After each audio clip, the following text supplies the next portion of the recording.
Can I tell you something? Every yoga teacher, no matter how experienced, faces challenging student behaviors. Whether it's someone going totally off book in the middle of your sequence, carrying on a running commentary with their neighbor, or simply looking utterly miserable through your entire class, these situations test our equanimity as teachers. I've seen a lot in my 2 decades in the yoga classroom. The folks who warm up with showy poses while everyone else sits quietly before class. The very sweet guy who came directly from his permaculture garden and who smelled like it. The student correcting her friend throughout class. The child whose mother dragged her to class and who, to rebel, just sat there and refused to follow the practice. Okay, confession, I was that mother. Each of these challenges presents a unique opportunity for you to put your practice into action and demonstrate equanimity while holding the greater good front and center. This is Yoga Teacher Confidential. I'm Sage Rountree, and today we're diving into how to manage difficult students without losing your calm. First, let's clarify what we're talking about when we say difficult students. I actually dislike this label because it implies the problem is the person rather than the behavior. When we reframe this as challenging behaviors, we can separate the action from the human, a fundamental yogic principle of seeing the divine, the Shri, in everyone. Some of the most common challenging behaviors you might encounter include students who talk during class, either to their neighbor or sometimes more disruptively to you as the teacher. Questions are welcome, but a running commentary can pull both you and other students out of the experience. You'll find students who modify extensively or who go completely off book, potentially distracting others or even creating safety issues. I once had a student who would randomly start kicking up into handstand in the middle of the room during gentle poses. Students who arrive chronically late or who leave during shavasana or final relaxation, disrupting the container that you've carefully created. You'll find students who appear bored, angry, or disengaged. Those blank expressions we talked about in episode 8 that can make you question everything you're doing as a teacher and that don't necessarily mean your students are having a bad time. You'll find students who correct other students or even try to teach sections of your class for you. And of course, you'll find students who carry a strong odor, whether it's body odor, perfume, or the smell of smoke, and that can affect others in the room. What's important to understand here is that in most cases, these behaviors aren't personal attacks on you as a teacher. They are often expressions of the student's own discomfort or anxiety or simple habits. And sometimes the student is simply unaware of how their behavior is affecting others.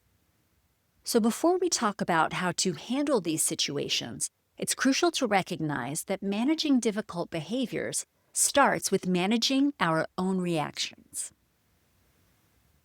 Our ability to handle challenging student behaviors directly impacts 3 things: our teaching effectiveness, our personal well-being, and most importantly, the experience of all our students. When we react with frustration or embarrassment or anxiety to a challenging behavior, we risk several things. First, we might inadvertently escalate the situation. If a student senses your frustration, they may become defensive or even more disruptive. Second, we damage our connection with not just that student, but potentially with the entire class. Other students will notice how you handle difficult moments, and this will affect their trust in you as a teacher. Third, we compromise the sound container we've worked so hard to create in class.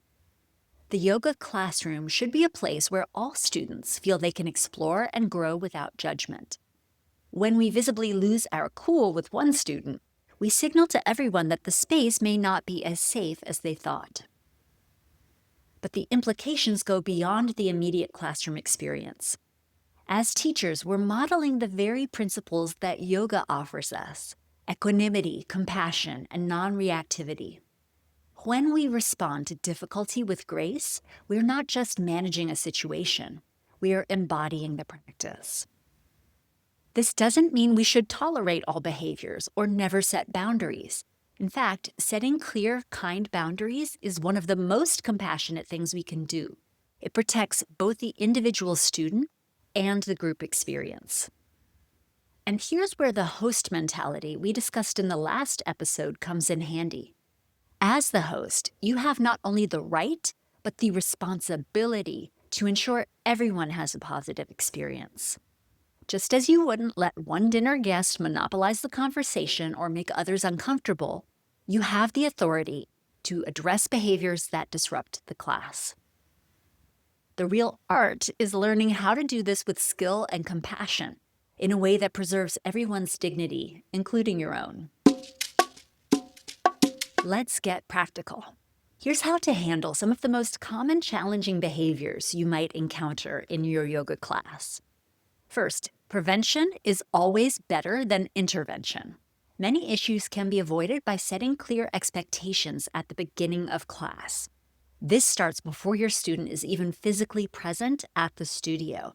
You can make clear on your website or in your class descriptions what the studio etiquette is around odor, around not following the routine to the letter, and so on.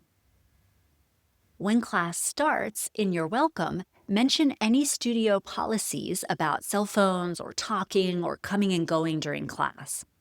For example, you might say, "If you need to leave early, please set up near the door and let me know before we begin. I'll be happy to put your props away so you can simply walk out." For students who arrive late, designate a spot near the door where they can set up with minimal disruption. Acknowledge them with a subtle nod or a smile, but keep your attention on your class to avoid breaking the flow or embarrassing your student who arrives late. For students who talk during class, try a gentle general reminder first. Let's keep our focus internal for now. There will be time to connect after class.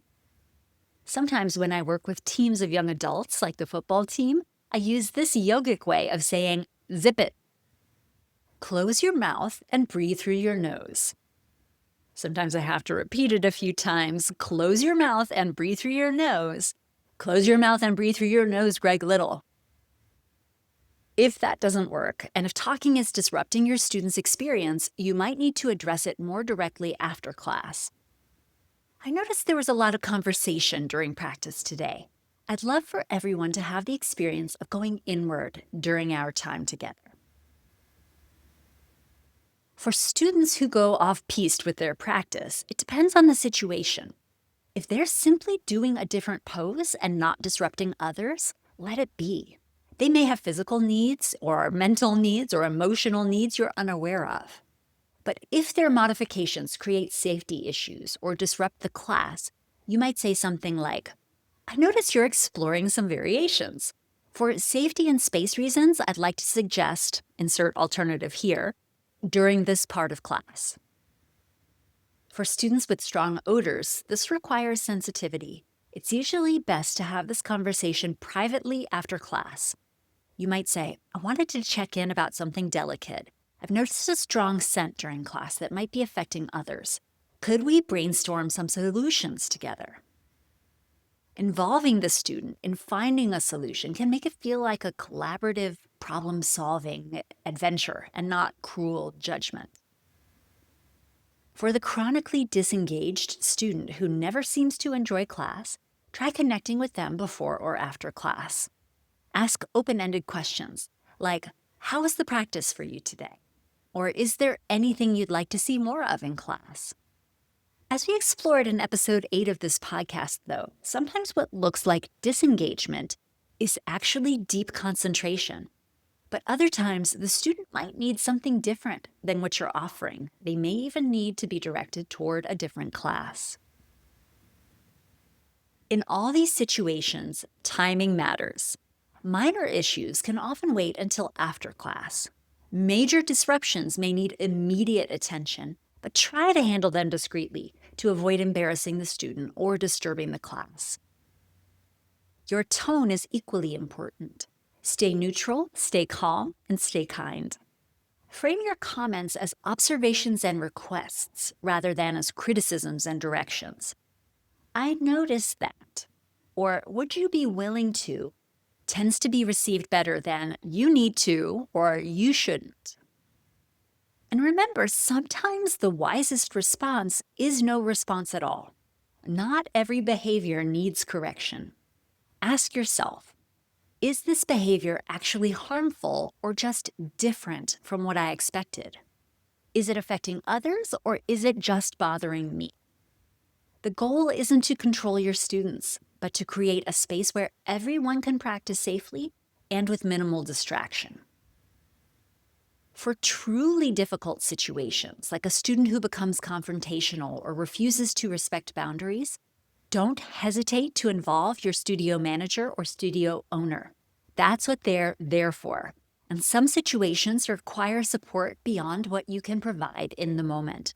You do not need to feel alone in handling any challenging students. Finally, reflection is key. After a challenging interaction, take the time to process what happened. What triggered the behavior? How did you respond? What worked and what didn't? Each difficult situation is an opportunity to refine your teaching and to deepen your own practice. Here's your 3-part affirmation for those moments when you're faced with challenging behaviors. I respond rather than react. I set boundaries with compassion. I serve all my students through my equanimity. I respond rather than react. I set boundaries with compassion. I serve all my students through my equanimity. The truth is, difficult moments in teaching are inevitable. They're also invaluable opportunities for growth, both yours and your students. By approaching challenging behaviors with awareness, with compassion, and with clear boundaries, you transform potential conflicts into connections. Remember, the most masterful teachers aren't those who never face difficulties. They're those who handle difficulties with grace.